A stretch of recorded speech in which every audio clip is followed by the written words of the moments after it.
มันก็เริ่มต้นไปแต่พีแหละขันติปรมังตโปติติขาให้มีความอดทนต่อคำเบาคำสอนต่อคำกระทบ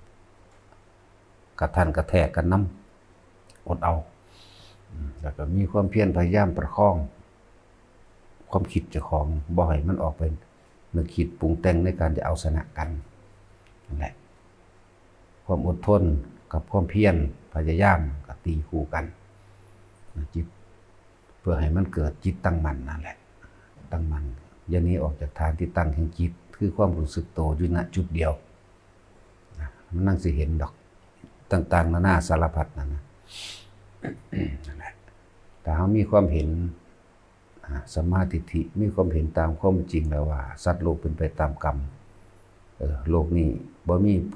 สิ่งศักดิ์สิทธิ์ดลบันดาลและสร้างโลกนี้ย่อมเป็นไปตามกระทำของเฮาเองสัตว์ทั้งหลายตัวเฮาเองเกิดแล้วต้องแก่ต้องเก็บต้องตายสิ่งที่เฮาได้รับอยู่เดี๋ยวนี้ก็คือเกิดจากผลกรรมที่เฮาทำมาแม้ว่าในอดีตแม้อนาคตทำกรรมไว้ในปัจจุบันเช่นใดอนาคตย่อมได้รับผลกรรมที่เราทำไว้เช่นนั้น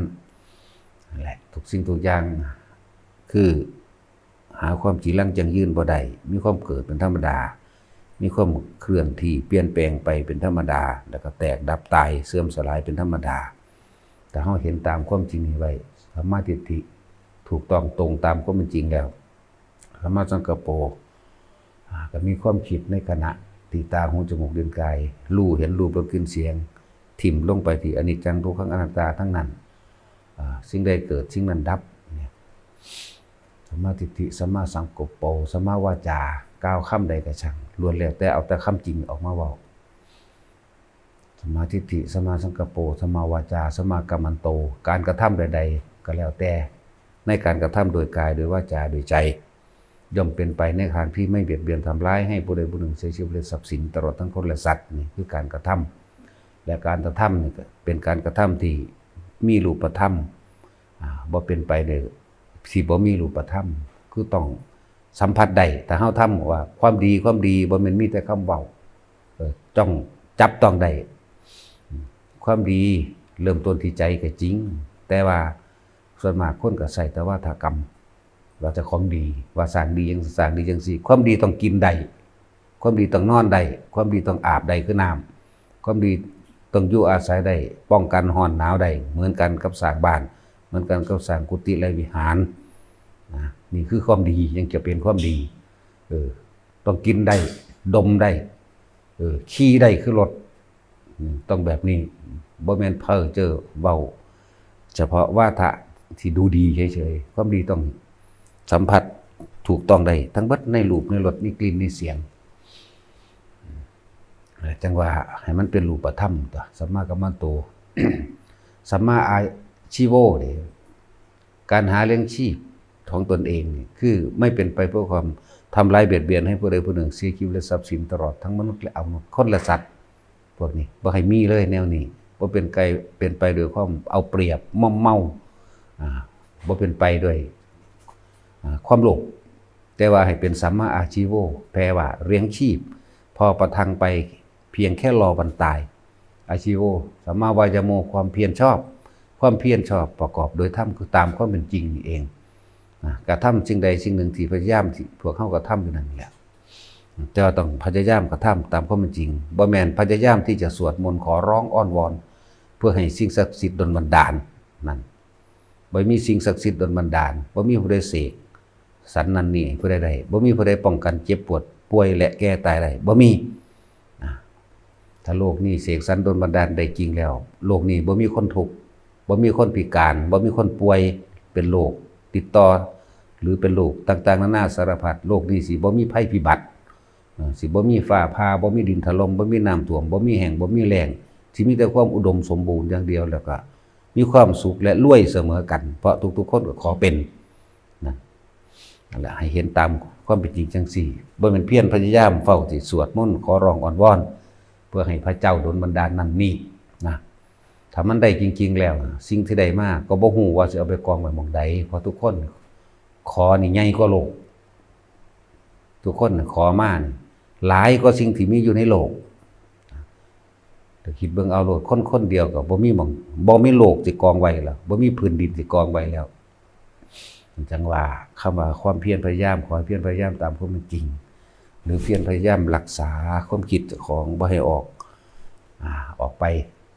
ตำหนิติเตือนผู้นั้นผู้นี้บ่ให้ออกไปทำลายผู้อื่นมื้อนั้นแหละนี่คือความเพียรตามความเป็นจริง นั่นแหละมันก็เป็นสัมมาสติคำว่าสัมมาสติบัดนี้คือการระลึกตรวจสอบในการกระทำโดยกายโดยวาจาโดยใจของเจ้าของเองตรวจสอบสตินี่แปลว่าระลึกบัดนี้ระลึกโดยสิ่งที่ตัวเองกระทำมา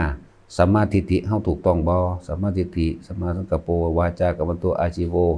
วายาโมจนถึงวายาโมสัมมา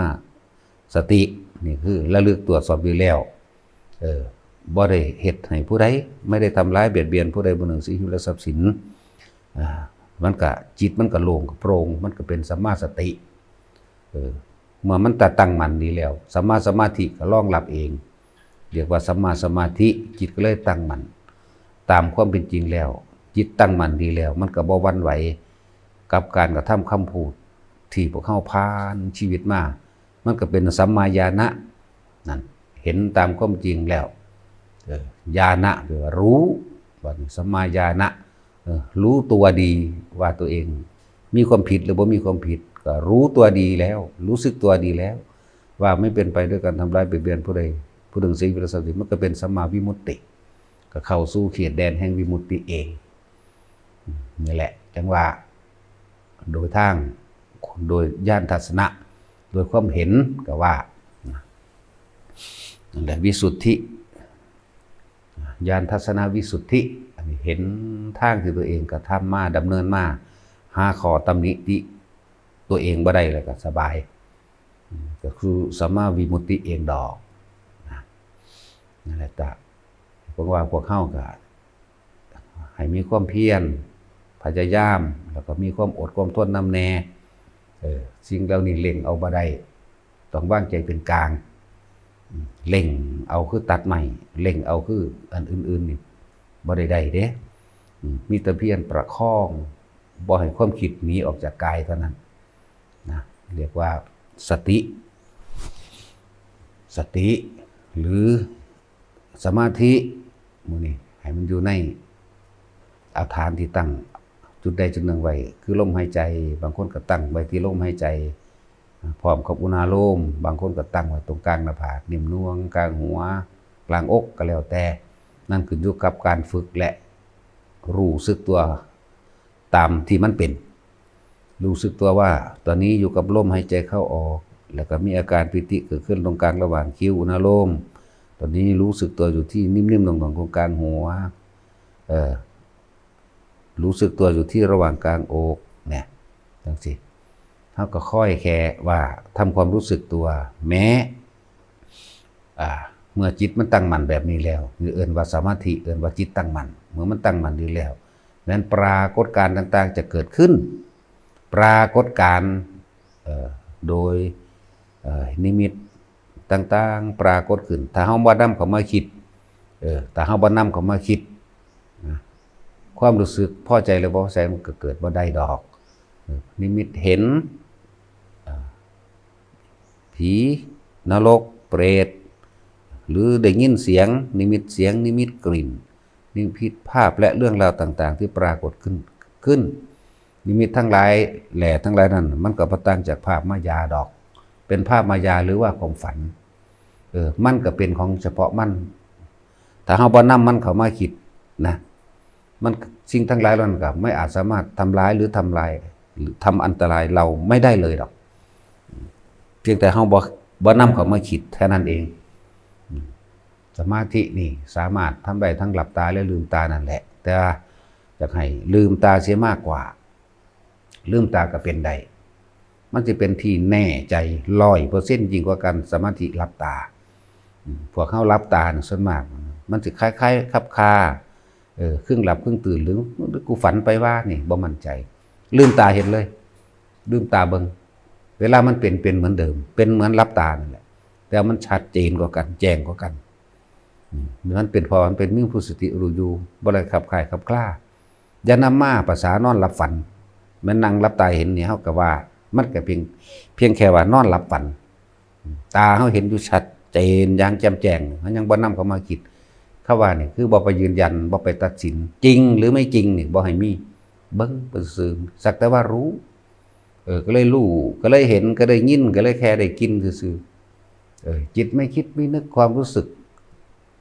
พอใจและไม่พอใจเกิดขึ้นไม่ได้การจะไปรับรู้ในภพชาติต่อไปมันเบิดวิญญาณบ่มีความพอใจวิญญาณดับภพเกิดขึ้นบ่ได้คำว่านิพพิทะคำว่านิเพธิกะคำว่าวิคัมพนะคือนิพพานนั่นแหละนิพพานคือไม่คิดปรุงแต่งในความอยากได้ดีอยากมีเป็นจากสิ่งที่รู้ที่เห็นเนี่ยปล่อยมันเป็นเช่นนั้นของมันเองมันเกิดขึ้นแล้วมันก็เป็นของมันไปเหมือนกับลมพัดร่างกายเฮานี่แหละมันก็มีพัดร้อนพัดหนาวบ้างพัดเย็นบ้างก็ปล่อยมันไปบ่ได้คิดว่าอยากเย็นเหมือนตอนนั้นอยากเย็นเหมือนตอนนี้อยากเห็นเหมือนตอนนั้นอยากเห็นเหมือนตอนนี้แต่เป็นนิมิตภาพที่เห็นได้ยินได้กลิ่นได้ลิ้มรสยังก็แล้วแต่จิตไม่คิดไม่นึกเนี่ยนะความรู้สึกอันก็เกิดโดยความพอใจและไม่พอใจมันเบิดความยินดีมันเบิดความคลายกำหนัดออกจากความอยากให้เป็นเบิดความปรุงเบิดความแต่งเบิดความนึกเบิดความคิดแล้วมันหยุดคิดก็ว่าแหละเพิ่นจึงมารวบยอดตรงตัวสัพเพธรรมานารังอภินิเวสายะสิ่งทั้งหลายทั้งปวงเนี่ยมีความเกิดเป็นธรรมดาแตกดับเป็นธรรมดาไม่ควรยึดมั่นถือมันคือไม่ควรนำเข้ามาคิดเองแต่ให้เห็นเป็นไปตามสิ่งที่มันเป็นแต่เราไม่ได้เป็นกับมันกับสิ่งที่เกิดขึ้นกับสิ่งที่เห็นกับสิ่งที่ได้ยินกับสิ่งที่ได้กลิ่นมันกระดับหลักภพชาตินิพพานจึงบ่ได้อยู่หม้องอื่นเลยนิพพานแปลว่าหยุดความคิดปรุงแต่งดับเย็นดับความคิดนี่แหละดับแล้วก็เกิดความวิมุตติรสที่มันลึกล้ำเข้าไปเด็กก็นั้นว่าอาจสามารถนำมาบรรยายเป็นคำพูดได้หรอกตัวคนผู้เข้าไปถึงนั่นแหละจึงจะรู้ได้เนี่ยพวกเขามีตาการขาดแค่นี้เลยจินตนาการพวกเขาบ่อยู่ในปัจจุบันเอาเสียเลยปัจจุบันคือลมหายใจเข้าออกหรือตลอดทั้งมีอาการปิติเกิดขึ้นเห็นอยู่แค่นี้เป็นขั้นต้นพื้นฐานกับคนต้นพื้นฐานนี่แหละเป็นเหตุแห่งการที่ได้รู้เห็นตามความเป็นจริงใดก็ดีละได้หรือว่าได้ก็ต้องอยู่ในขั้นต้นพื้นฐานนี่แหละจังว่าให้พวกเข้าอยู่ชินกับความรู้สึกในกายคนคำว่าความรู้สึกในกายที่มันนิ่มนวลเกิดขึ้นตรงอุณหภูมิเฮาบานี้เปรียบเทียบว่าถ้าคนที่บ่มีความรู้สึกอยู่ในกายอันนี้นะมันจะไปมีความรู้สึกบ่พอใจกับคนที่เฮาสั่งกับเรื่องราวต่างๆที่เกิดขึ้นแล้วคิดนึกมีเป็นน้ำบักนั่นเป็นน้ำอีนี่เป็นน้ำร้อนเป็นน้ำหนาวก็เป็นได้ทั้งนั้นเป็นน้ำร้อนละเมื่อนั้นร้อนโพดเฮ็ดบ่ได้หนาวโพดฝนตกโพดสารพัดเลยเอาความรู้สึกไปไม่พอใจกับสิ่งที่เราเข้าไปคิดถึงนั่นเองจิตจึงมีที่ตั้งกับที่เฮาไปคิดถึงแล้วปรุงแต่งมันอยากให้มันเป็นแบบนั้นแบบนี้หรือโทษมันเนี่ยแหละมีคำว่าบ่รู้สึกโตพอไปรู้สึกมีความรู้สึกอยู่กับผู้อื่นบุคคลที่รักเป็นห่วงหลานเป็นห่วงญาติเป็นห่วงหมู่พวกเป็นห่วงเรื่องใดเรื่องหนึ่งเป็นห่วงสัตว์เลี้ยงนั่นไปมีความรู้สึกนะเป็นห่วงออกกายเบิดออกนอกกายตัวของเองเบิดแต่ไปมีความรู้สึกเกลียดมั่งรู้สึกรักมั่งพอใจมั่งไม่พอใจมั่งเนี่ยมันเลยบอกเป็นความรู้สึกอันเป็นอุเบกขานี่แหละจึงบอกว่าความรู้สึกได้ความเป็นอุเบกขามันก็สามารถแสดงออกมาทางร่างกายเขาได้คือนิ่มๆนุ่งๆกลางหัวกลางหน้าผากกลางอกมันนี่แหละแต่ว่าเขาต้องฝึกทุกคนอยู่นี่เข้าใจเบิดแล้วแหละทุกคนติดเตียบตามก็เข้าใจได้เข้าใจเบิดแล้วล่ะเพียงแต่ว่าเหตุใดหรือยังเหตุมันเกิดขึ้นได้หรือยังแหละทุกคนมีสิทธิ์เข้าถึงเสมอกันเบิดเว้นไว้แต่นั่นตริยกรรมบ่ต้องไปวิตกกังวลดอกในบาปกรรมยังที่ไปคิดถึงว่ามันจะตามมาทันอานาปานสตินี่เป็นที่ยุดกรรมทั้งปวงเป็นที่กรรมทั้งหลายนี่ทั้งอกุศลกรรมทั้งหลายนี่ตามไม่ถึงเด้เทวดาอินพรหมมารตลอดทั้งมนุษย์และอมนุษย์ทั้งหลายไม่อาจสามารถทำอันตรายได้กับบุคคลผู้อยู่ในอานาปานสตินี่แหละนี่เป็นหลักการนี่เป็นคำนี่เป็นภาคปริยัตินะ เป็นหลักการเป็นปริยัติแต่ความจริงนี่ลมหายใจเข้าออกเขานี่วืดวืดวืดเย็นอยู่เฉพาะในโพรงจมูกกับความรู้สึกในตัวความรู้สึกที่ตรงกลางหน้าผากกลางหัวเฮานี่แหละแค่นี้นี่คือจริงอันนั้นเป็นประสบการณ์อันนั้นเป็นหลักการซื่อๆเด้ผู้เข้าถึงจุดตรงนี้ได้แล้วมันนั่งสิฮู้เอาเองดอกนั่นแหละพอ